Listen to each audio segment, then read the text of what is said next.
Okay, we're going to go ahead and get started. I want to say thanks.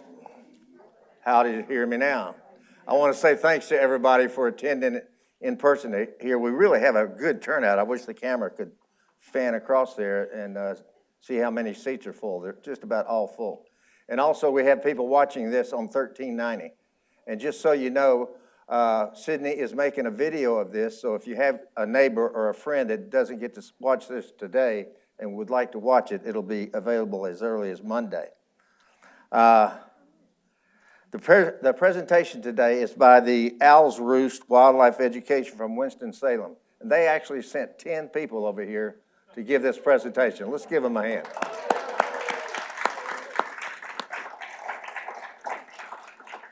And just so you know, Gwen Jackson is sitting down here, and Gwen has membership applications just in case you're here and you'd like to join the Bird Club. We will have door prizes after we finish up with the presentation. Now, let me go ahead and introduce Liz. You might recognize Liz. She and her husband, Tom, started the Wild Birds Unlimited franchise in High Point in 2005, and they owned and operated the business for 15 years. They sold the business in January of 2020 and began their retirement.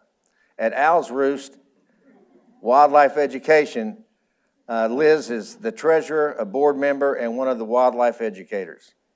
Liz got started working with raptors because of her daughter, Robin. When Robin was in high school, she wanted to volunteer with Wildlife Rehab Incorporated, and Liz, as her mom, provided transportation for her. This was Liz's introduction to wildlife rehab and the educational programs. Liz became hooked and continues with the group, and Robin moved on to college. So, this is Liz Schmidt. Hi.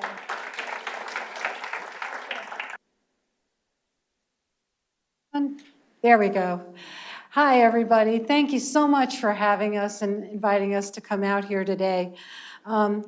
It is really kind of interesting for me to think about how I got started with Owls Roost. I actually started with a different group called Wildlife Rehab Incorporated, but usually it's the parent that teaches the children, right? But in my case, it was my daughter who taught me and honed my interest in wildlife. So today, I'd like to tell you a little bit about Owls Roost, a little bit of its history. Owls Roost is dedicated to promoting respect and appreciation for North Carolina's wildlife. We originally, the focus of Owls Roost was on rehab. It was mostly on rehabilitation, and was started in 1983 by Melanie Wells, and then in 1984 became its nonprofit status. So life went on, and it was a rehab organization until 2019, when the organization was sort of reincarnated, and instead of a focus on just rehabilitation, our focus was turned toward education and outreach to the public. And we do that by using birds of prey. And so they are our ambassadors, the birds that we brought today. And I want you to know that all of these birds, we didn't go out and capture them in the wild and try to make pets out of them. They're not pets at all. What they are birds that were rehabilitated, but for one reason or another, they're just not able to make it out in the wild. And so our normal mode of operation is to rescue, rehab, and release. But in this case, in the cases of these birds that we brought with us today, there's something about them that makes them unreleasable. And we'll talk about them as we talk about each one of the birds. Now, the first thing that we want to talk about is, what is a raptor? What is a raptor, or a bird of prey? And basically, they're hunters. They hunt for their living, and that's how they get their food. Most of them are usually live prey, and they all have three characteristics that are in common. The first characteristic that they have is that they have binocular vision. Now I know you guys are going to say you have binoculars too. And so you have binocular vision. But even if you didn't have binoculars, you would have binocular vision. Binocular vision means that you use two eyes, both your eyes, working together to make a picture for you of what the world is all about. Now, there's a simple way that we can test whether we have binocular vision or not. And that is, if you want to do this along with me, is I put two fingers up, point them together like this. Now, closing one eye very slowly while you're watching your fingertips, bring those two fingertips and just touch the tips together. Okay, raise your hand if your fingers did not touch each other at first. It's okay. That's normal. That is binocular vision. If we did the same experiment with both of our eyes open at the same time, looking at our fingertips, we would have no trouble whatsoever hitting them. And that's because binocular vision gives you depth perception. So that's basically seeing how far one thing is from another. Now I got to tell you a little something about this. I thought this was a really great little experiment, and I do a lot of programs for children. And usually the kids, sometimes they would have trouble with this. And I read, finally, after a couple of years of doing this experiment, I read that children's depth perception doesn't really develop until they're about 4th grade or so. So here I am asking them to do the impossible. All right. Now, most raptors have their eyes facing forward-ish. They are on the side of their heads, but they can see straight forward. And that is what they use. Most of them use their eyesight predominantly for finding and locating their food. Now, once they've found and located their food, they got to catch it, right? And that's where their talons come in. And I have somebody, Jen, is going to come up here and going to help me with a little prop that we have. I'll be coming back here. These are legs, one from a great horned owl and one from a red-tailed hawk. And you can see the sharp, sharp talons on that. Now, I don't know about you, but my vision isn't that great. So those folks in the back of the room, you probably can't see those talons. So Jen's going to walk them around so that you can see them a little bit closer. That's the hawk, the owl. And you'll notice that the owl's talons and their feet are kind of in a square configuration, and the hawk's feet are in 3 toes forward and 1 toe back. The owl actually has ability to swivel one of its toes, and so by swiveling the toe out and making it more square, he's able to cover more ground when he comes down and tries to grab his prey. Hawks, on the other hand, are very much perchers, and so having 3 toes forward and 1 toe back makes it easy for them to perch and survey their area if they're not soaring above to get their food. Okay? So Jen's going to walk around and give you an opportunity to see those talons, and if you're daring, you could actually touch them, and when you touch them, you'll notice that they are very sharp. So they can pierce their prey very easily and usually kill their prey that way. Okay. But, talons aren't the only feature that, birds have. They have the eyesight, they have the talons for grabbing their food, but now they also need a way to eat their food, right? And so we have some skulls to show you so that we can show you the skulls that are here. They have a hooked bill, and they use that bill to rip and tear the meat off the animals that they capture. So because how many teeth do birds have? They don't have any teeth. So this is how they make the pieces smaller so that they can swallow whole chunks and eat their food that way. So this skull here is a skull from a great horned owl. You'll notice that it has very large eye sockets. I'll talk about that later. And this is a skull from a hawk, a red-tailed hawk. And you can see a little bit of a comparison on the width of the skull and so on. Also, when you look at the skull, there's a little compartment on this owl skull, a little tiny compartment on this owl skull in the back. And that's for his brain. So if anybody ever tells you that they're wise as an owl, just realize that that brain is pretty darn small, okay? So Eileen is going to walk these around so you can see them as well, up close.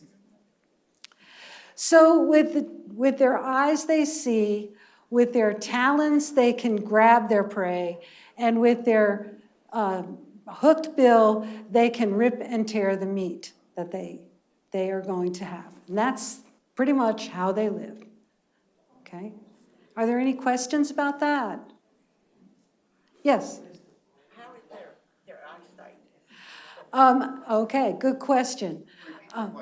Yes, the question is, how is their eyesight? Well, on a hawk, I've been told that if a hawk could read, okay, I could take a newsprint, and go on the other side of a football field, and a hawk would be able to see the details on that newspaper.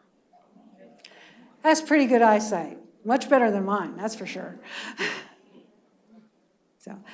So now what they do is they'll spy their food, then they'll fly down, usually it's on the ground, they'll fly down to their food, they'll grab it with their talons, and then they can either fly off to a perch and rip and tear the meat off the animal, or sometimes they just do it right wherever they landed.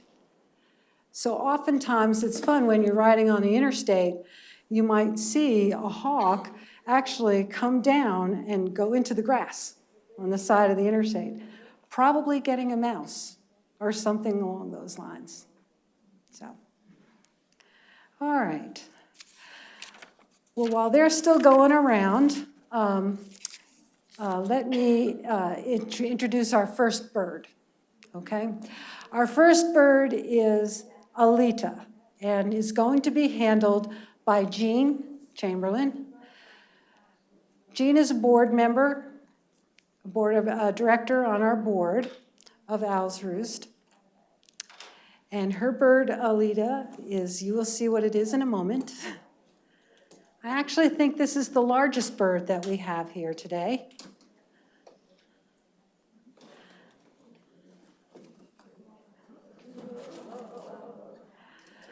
Okay. So while we have these birds out here, let's just talk a little bit about this particular bird. Alita is a red-tailed hawk.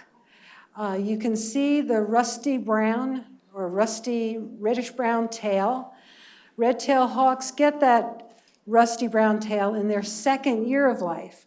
So their first year, they have just a brown tail, and in the second year, they get that gorgeous reddish-brown tail.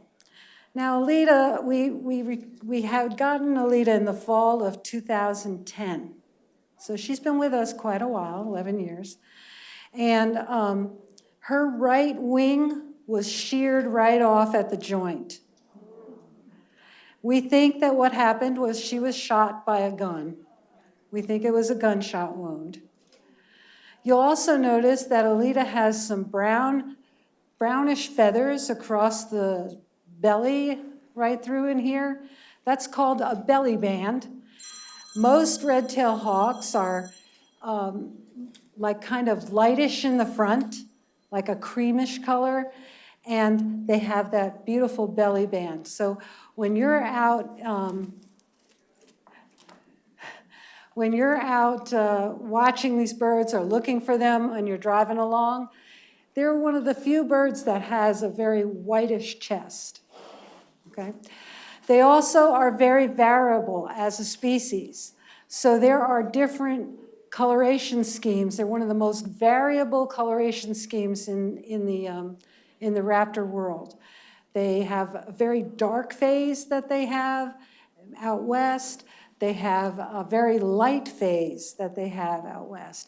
Ours around here are pretty typical. They're brown on the back with that beautiful tail. She's doing a good job showing our tail. Now, when Jean, yes? Is there any danger there? Would she try to pet her, the lady that's holding her? Not, I mean, would that, I think Jean's pretty safe, but she is aware. You know, when we handle the birds, we're always aware of the bird's body motion. Well, Alita does not like to be in the center of things, and right now she's in the center. She's much happier if she's got a wall on her back, and then she'll settle down. Now, as Jean walks down the aisle with her, I want you to pay attention to her hooked bill. Look at the talons. She really has very sharp talons, and that's why we have to wear very thick gloves. And let's see, what else do I say? That's a very good question. The question is, how much does that bird weigh? Let me ask the group, how much do you think she weighs? 8 pounds. 8 pounds. Do I hear da-da-da-da-da-da? Do I hear something else? 10 pounds. I hear 10 pounds. I got 10 pounds. Do I hear something else? 15. Yes. What did you say? I'm sorry. 5 pounds. Well, it weighs about 3.8 pounds potentially. And that's a pretty large bird. And she is a female, which gives her the distinction of being a third larger than most males of the species. See, male and female raptors, typically, there's a few species that are not like this, but in most species, they look alike in their coloration. So you know how a cardinal has a red male and a tannish female, and we call that coloration sexually dimorphic, meaning the female and the male have different colors. Well, in raptors, most raptors, the male and the female are the same colorations, just that the female is a third larger. So, yes? Liz, how much food does she eat per day? She eats, the question, thank you, John. The question is, how much food does she eat a day? Now, I can't remember what it is in grams. We weigh everything in grams. It's about 100 grams. So she probably has like 3 to 4 mice in a day.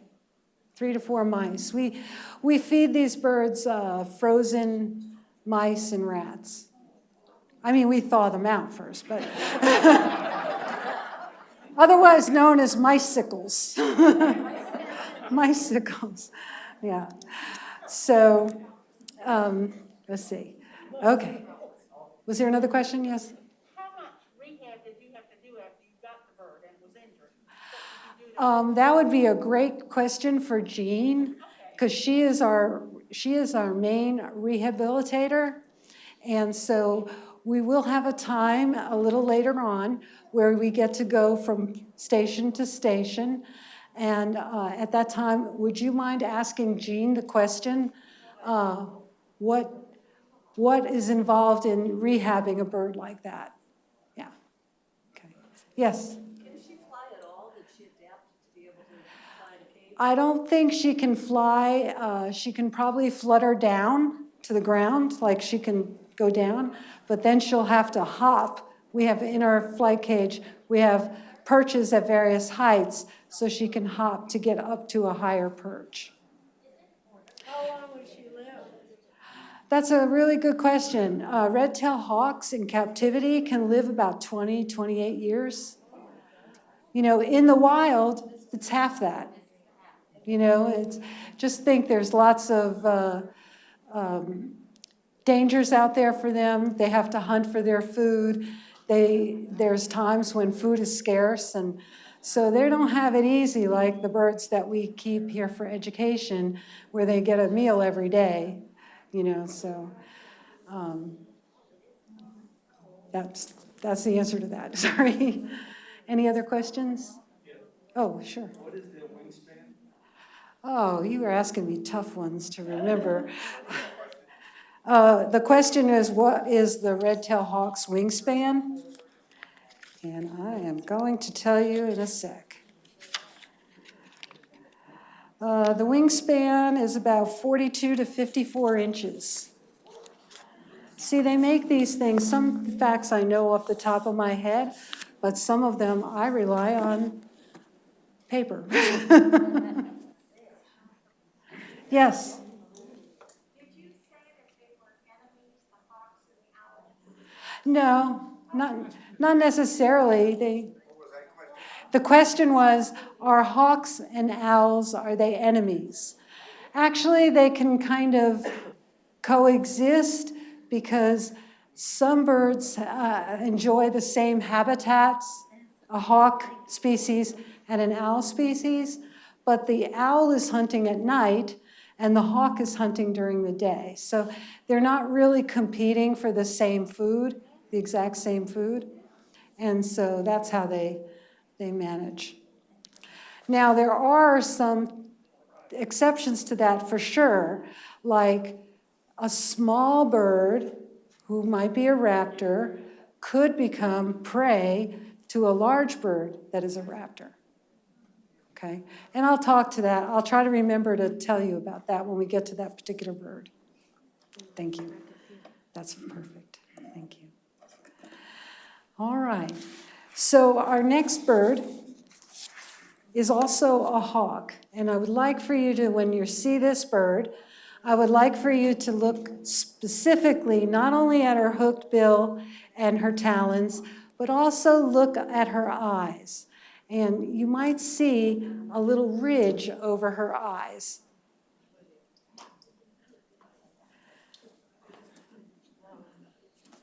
So this bird came to us in 2015.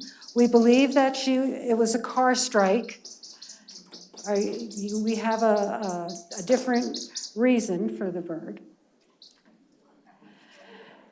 And she is spirited. And do you see what she's doing with her crest on her head? She's making it look like a helmet of some sort, and she does that to make herself look bigger and more intimidating. So this particular bird had fractured her left wing during this car strike, and she is not really able to fly real well. She can fly some, but she can't fly well enough to be able to hunt for her food. Now, she is really, I want them to rename this bird because they call it a red-shouldered hawk. Okay?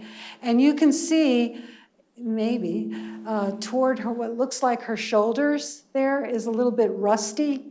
If she were to open her wings, you would see all along the sides, she has reddishness going down her side. When she has her wings folded, it appears that there's red right up here on the wing. Well, that's not her shoulder at all. See, birds, this part is, I'd have to hold myself like this. This is her wrist up there. So on birds, what looks like a shoulder to you and I is really a wrist. So I think they should rename this the red-wristed hawk, but they don't listen to me. So this is a red-shouldered hawk with a beautiful striped tail. I think she's absolutely gorgeous. And the rusty red on her breast. Excuse me. Yes? Does she come in the middle more? She's going to go walk down this aisle for you. She's going to come over. We just wanted to give the folks in their home a chance to see her. Okay, so when you look at her, you'll notice that, remember, the hooked bill again, and that's okay, that's what they made Bounty for. The hooked bill, the talons again, and but I want you to look at her eyes as well and see those ridges. And tell me if you think you know why she might have those ridges over her eyes.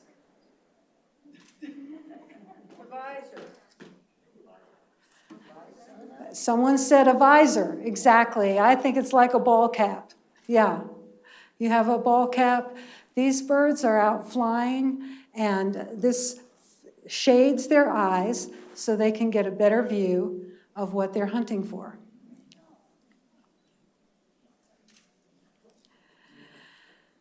So one of the reasons why birds of prey do succumb to car strikes is because they're hunting near the roadside. Now, why would a bird hunt near the roadside? Why doesn't it just stay in the woods? You know, they usually get live prey. Someone said roadkill. They usually have live prey, so they're not so much going after the roadkill, but there are other creatures that do, and there are creatures that are at the roadside that they do like to eat, like mice and rats. And mice and rats are at the roadside because there's something that they want there. And what could that be? McDonald's fries. Exactly. McDonald's fries, and also, believe it or not, cigarette filters are very attractive to some of our wildlife. They use it for nesting material and so on.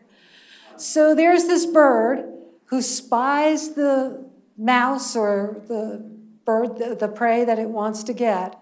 And when it goes to get it, it sees it, it goes to get it with its talons, right? And while it's doing that, it gets tunnel vision. It doesn't see things on either side of it. It only sees its prey and wants to get to that prey. And that's why they get hit by cars, because the cars are going, you know, even 30 or 50 or 70 miles per hour. You know, they're not gonna, the bird's not gonna stop for that. So, all right.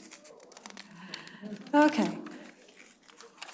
Now we'll give these birds a chance to settle down, and I want to talk about these birds are what we call, they're daytime hunters. And the terminology for that is diurnal. So they're a diurnal hunter, daytime. What do we call something that hunts at night?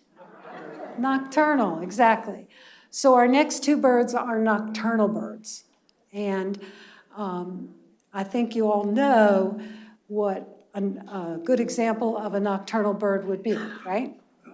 An owl, right? Well, owls have some special features that allow them to hunt better at night. So in addition to the three characteristics that we talked about that all raptors have, owls have a couple more characteristics. And the first one is that they have really large eyes, right? They have very large eyes. As a matter of fact, their eyes are so large that if my eyes were owl size, it would look like this.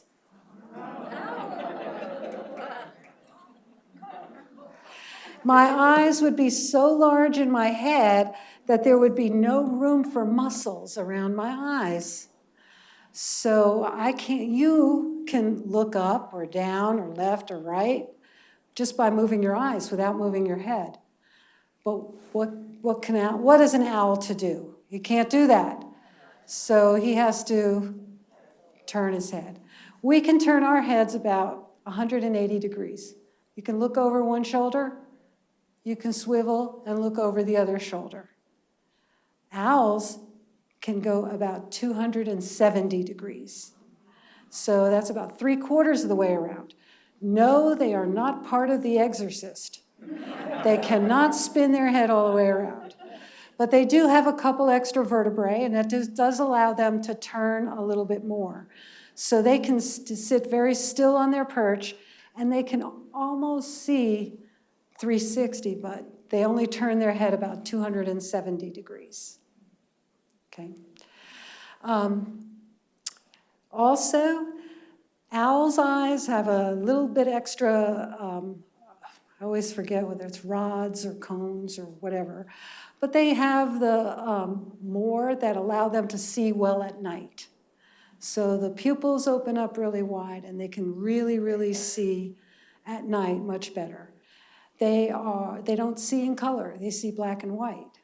So because of the number of rods that they have. Jean, raise your hand if I said that right. Rods?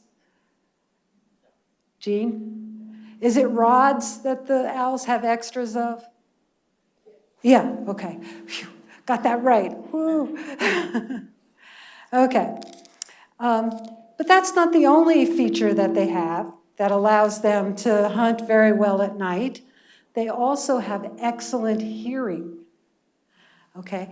And the cool thing about owls is that one of their ears is a little higher on their head and the other is a little bit lower. And what that does for them is it allows them to triangulate the sound. So they can pinpoint exactly where sound is coming from. So that's why they can find things under the snow. They can see or hear animals, and they can get them, even though the lighting situation is so poor. But with their excellent hearing, they are great hunters. And they have one other feature that allows them to hunt at night. And it's to their benefit. This is a wing from a great horned owl. And Jerry, can you help me with this? Jerry's gonna fly past his front row, okay? Jerry is our president of Owl's Roost. And Jerry, you need to fly. Flap that wing the other way. This way. Fly by. Down the whole row, Jerry. I want you to listen.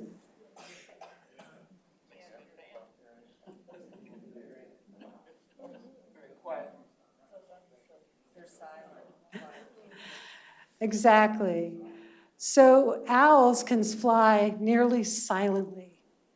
And it's really true. I've been out on an owl prowl and other situations looking for owls, and we see an owl over here, and everybody's excited. Oh, we found an owl. You know, and we get all excited, and we're talking to one another. The next thing you know, the owl's gone.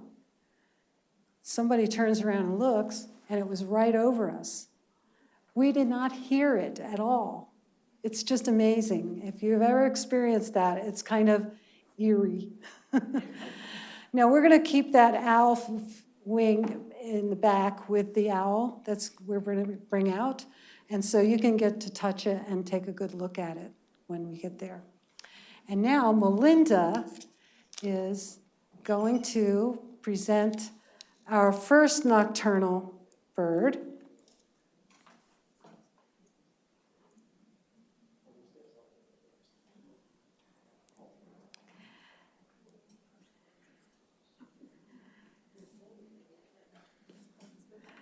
And I don't know if you remember the skull of the owl, but this huge area for eyes, that's to accommodate these grapefruits, you know?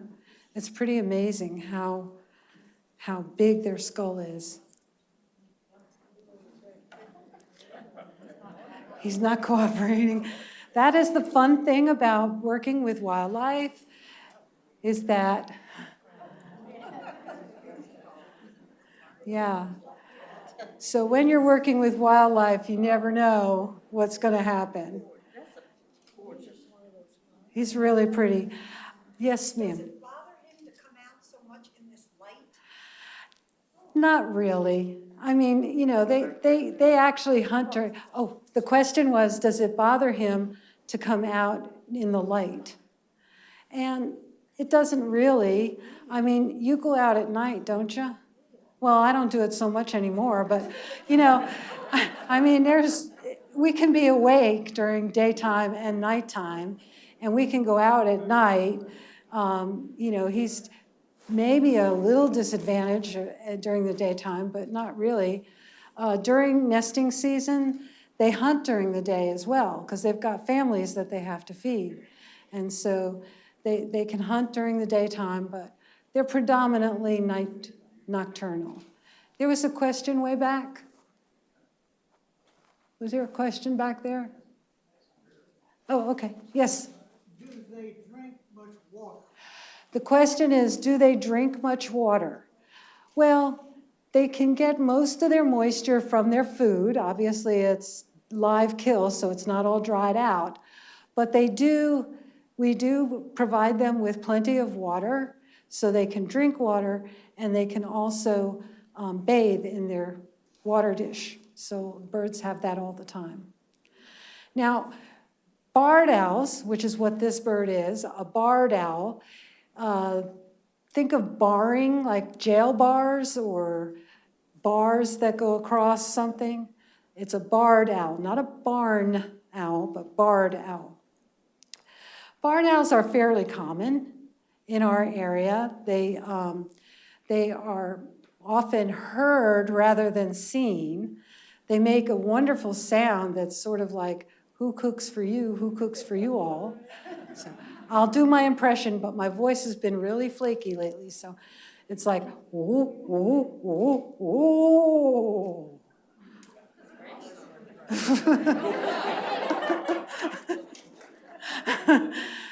And so you'll hear them talk back and forth. They keep in touch with one another, and they'll call back and forth to each other, particularly during nesting season. They have those bars. They have those bars, which gives them their name. You'll also notice that they have these wonderful circles around their eyes. We call those facial discs. And I'll take your question first. How old is that owl? How old is that owl? Well, we don't know exactly how old he is because, you know, we don't, he was an adult when he came to us. But in 2010, he had been stricken by a car. He had both his wings and a leg were broken. His right wing fracture didn't really heal the way, it was too close to the ulna. And so he can't really sustain flight. So he too flutters down, and then he needs help. He climbs up a branch to get up to his perch again. We acquired him in 2012. He was actually rehabbed at the Carolina Raptor Center.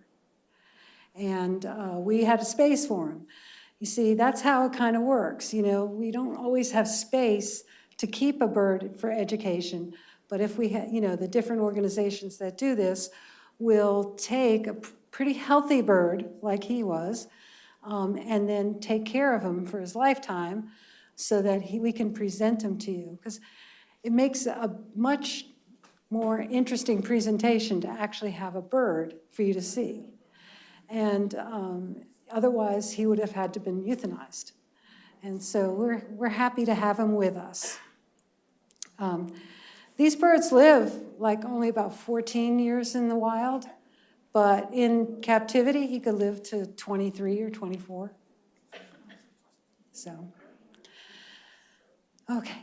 So now, I was about to say about the facial discs. So I told you that they have good hearing. We can do a little experiment about their hearing.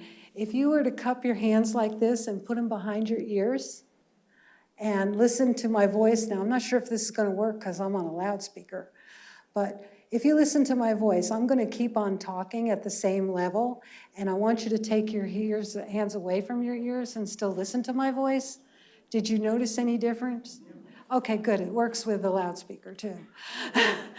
That's because your hands act as a receptacle for the sound waves, and it channeled the sound to your ear. This is also very useful if you want to spy on your neighbors.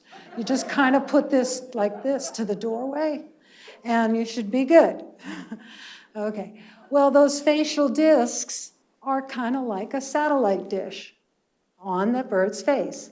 So when he turns and faces the noise or the sound, it gets channeled to his ears. So that's why they have those, not because it's a pretty decoration. The facial disc. Alrighty, so if you'd like to walk him up, Melinda will take him closer to you so you can get a better look at him. Now remember, he is a male, so he is a third smaller than, he is a third smaller than a female of the species. Yes, ma'am. When they're hit by a car, is it the person that hit them stops the car and gets out and brings them in, or does somebody just find them and bring them A lot of times, I believe, a lot of times what happens is they get hit by a car. That person may or may not even know it. I mean, because how much do you think that bird weighs?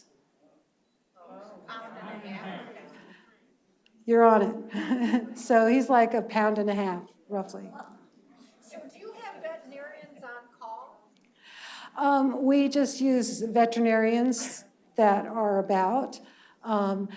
People will call us and we will go out and help retrieve the bird or give them instructions on how to put a blanket over them and put them in a box and put air holes in the box, and then we work out a meetup or something like that.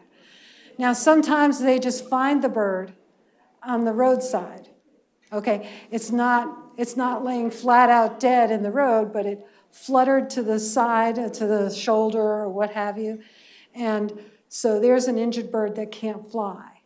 So some Good Samaritan hopefully sees that and then notifies authorities. And that's how we get it. Yes, ma'am. What food do you feed the birds and how do you feed them? Fortunately for us, the birds do not require, the education birds do not require live prey. You know, they tolerate, we have mice that have been frozen and rats that have been frozen and sometimes chicks and things for variety. And we feed them, we thaw that out and we feed them daily, you know, with that.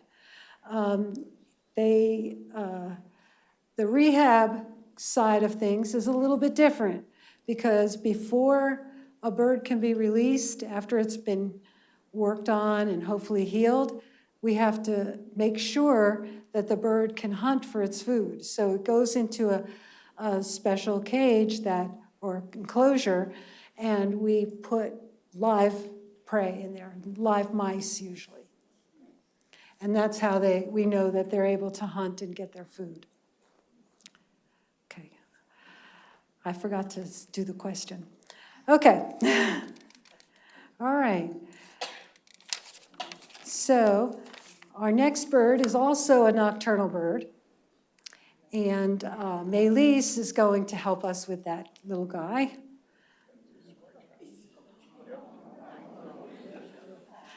Aww. It's a baby bird. No, it's not. This is an eastern screech owl. It is as big as it's going to get. So this particular bird came to us a couple years ago. He had, or she had, been hit by a car, we presume, and one of her eyes is not working properly. And you can see it looks a little different if you see both eyes, and may have had some damage to her hearing as well. So, unreleasable again. Now, screech owls come in 2 flavors or colors. They call them phases for some unbeknownst reason to me, because it's not a phase that this bird goes through. You're either a gray screech owl or you're a red screech owl. And this is an example of a red screech owl. But the ornithologists in their infinite wisdom have called that a phase. So, and actually you can actually have in a brood or a nesting site, you can have both gray and red screech owl babies in the same nest. It's kind of like Labrador retrievers is what I try to tell people. You know, you can have chocolate labs, you can have yellow labs, and you can have black labs. And you know what? You can have all three in a litter. The genetics works that way. Well, you can have both gray and orange, red screech owls in the same litter, or brood. Let's see. Salem. I happen to think this is the prettiest color. And it is, I think, I'm not sure if it's predominant, but in the southeast, you see a lot more of the red than you do in other places. So, 8 inches tall, that's it. What a cutie. So Elise, you want to walk her up and down the aisle and take her to her station. Okay, questions? Way back. Speak up. I can do the whinny. Screech owls have 2 different sounds that they come up with. There's a whinny that goes, I don't know if I can do it because my voice, oh, oh. It's weak. But it sounds like a horse whinnying. And then there's a thing called a tremolo. And I've never been good at that, so I'll try it, but I've never been good at it. It's sort of like, it's like boop, boop, boop, boop, boop, boop, boop, like that. Some people say you can roll an R, like a Spanish rolling of an R, and that sounds like it too.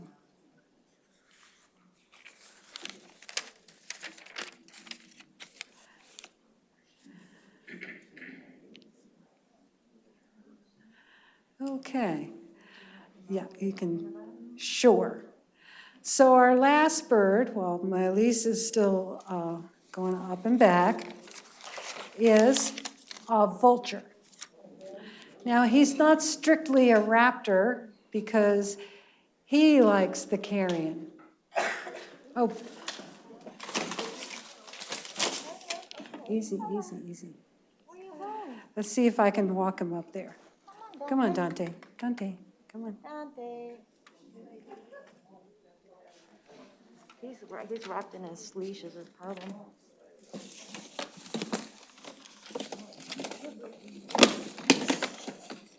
Let him see the perch. He'll go to it probably.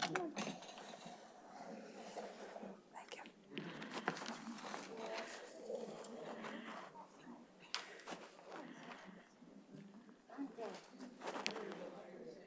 Come on, Dante. Come on, Dante. Come on, we're fixing to get up here.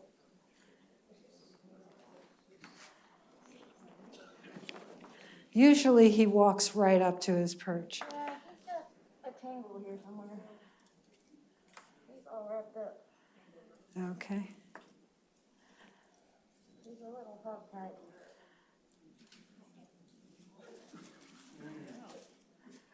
Too much pacing in his cage.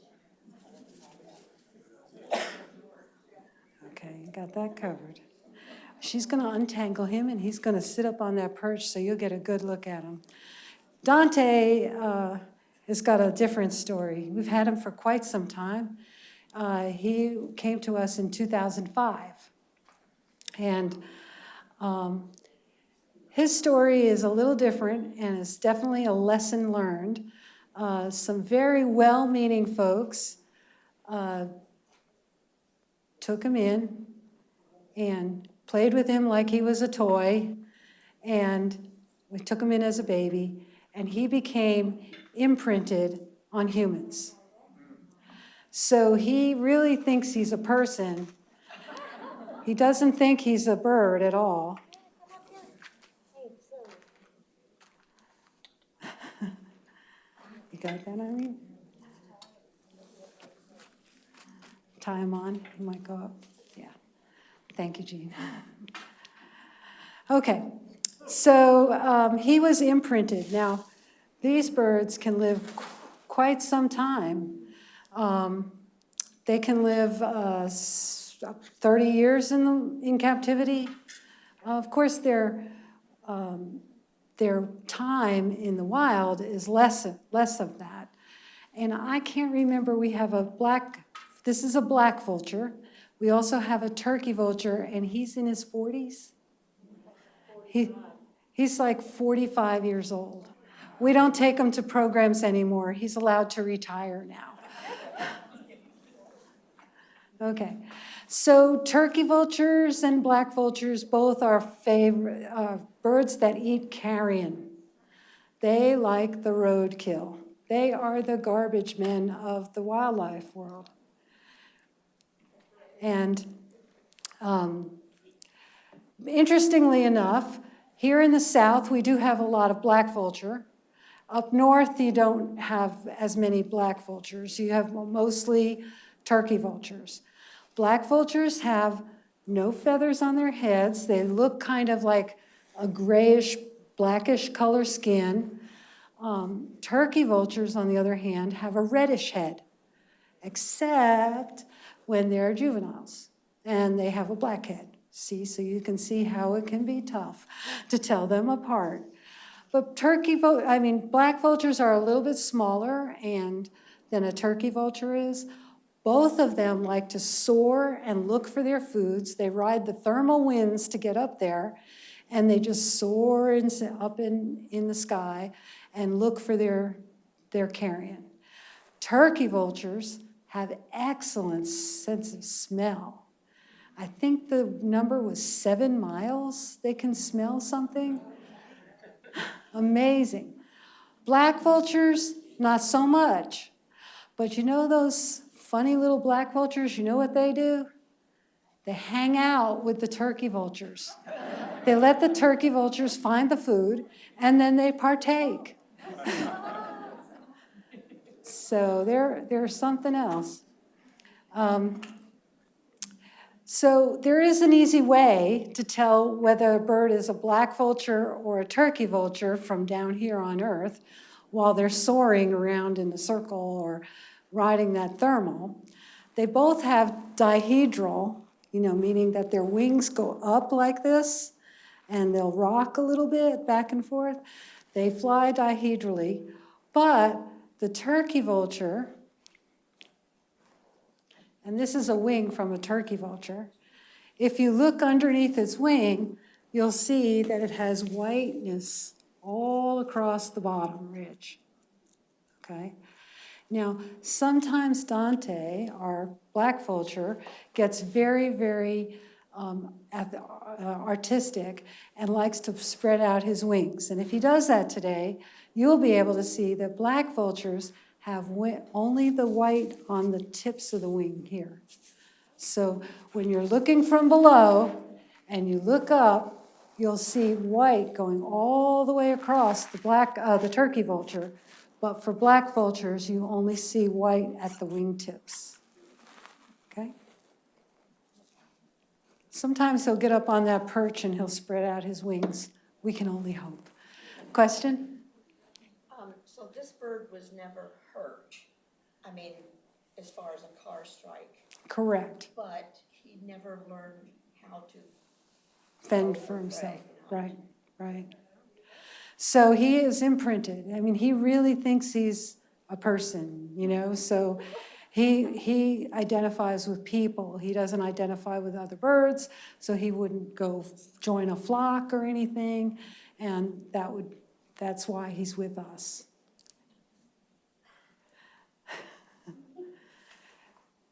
Come on, put your wings out, Dante. So he says, I got to get all my things. Okay. Any other questions about the vultures? Okay. All right. It's time to, now that we have all of our birds here, I would like to, first of all, thank all the volunteers that came today. So I tried to introduce them as we went along, but we have Jean in the back corner. She is a board of directors. We have Melinda over with the Owl. We have Maylise and Jerry. Jerry is our president. Maylise is one of our directors. We have Eileen here, and we have Dawn, and we have Melanie, and we have Jen. So this is a really record number of volunteers to come here today. I do want to thank somebody who is not here, and that is Paul Spedding. He is the one who got all of these people organized and had them come for this event, and we're really appreciative of Paul's hard work to do that. Okay? Did I take over? You can take over, and then I can instruct them on what to do. Okay, what we're gonna do is, the River Landing Bird Club is going to give a donation of $350 to the Owls Roost educational program. John, thank you so much. We really appreciate this. It's been kind of a tough couple years with COVID and so on. And we haven't been able to get out to do our programs as much as we'd like. So this is certainly going to help a whole lot, and we really appreciate it. We really appreciate you and your organization, all of you. Thank you. Thank you. Now, before Liz spreads all of you out and go into these different birds, we're gonna do our door prize right quick. So Helen, if you'll bring that up here. We have 3 door prizes. Sam, bring me one of those, please. And I'll do the drawing. I don't think I'll draw Katie's ticket, but I might. Okay.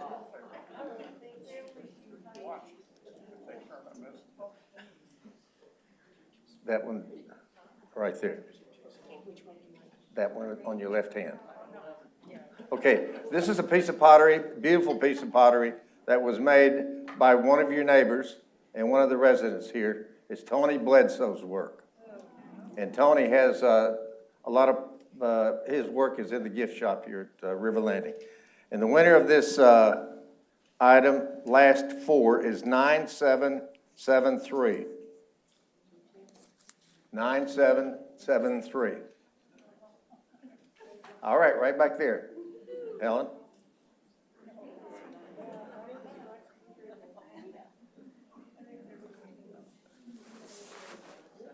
Anita Pearson. Congratulations, Anita. The next item is another piece of pottery made by Tony Bledsoe, and it's a clay bird feeder. It's very pretty. The last 4 numbers is 9719. 9719. Pick again. Here, pick again. No, it's okay. Liz won it. And Liz, you got to take it. Thank you. It's beautiful. And this last item was donated by Wild Birds Unlimited, and it's actually a bird feeder that you can stick on your window or a glass door and keep it full, and it doesn't hold a lot of food, and that'll make you go back and clean it out every week. And that was donated, and the winner of that is last 4, 9764.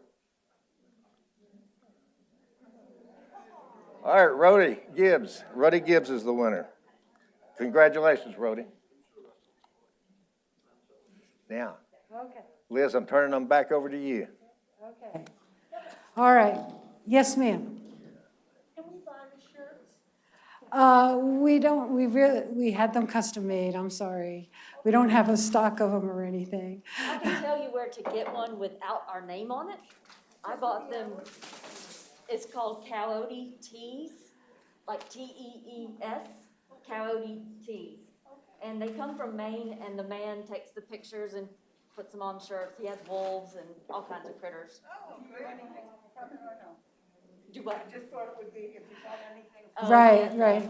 Yeah, we're a pretty small group. When I'm thinking about this, I should probably thank another group of people that are not here today. And there's a group of volunteers that goes out and feeds these birds every day. So we're really pleased that we have all these folks helping us.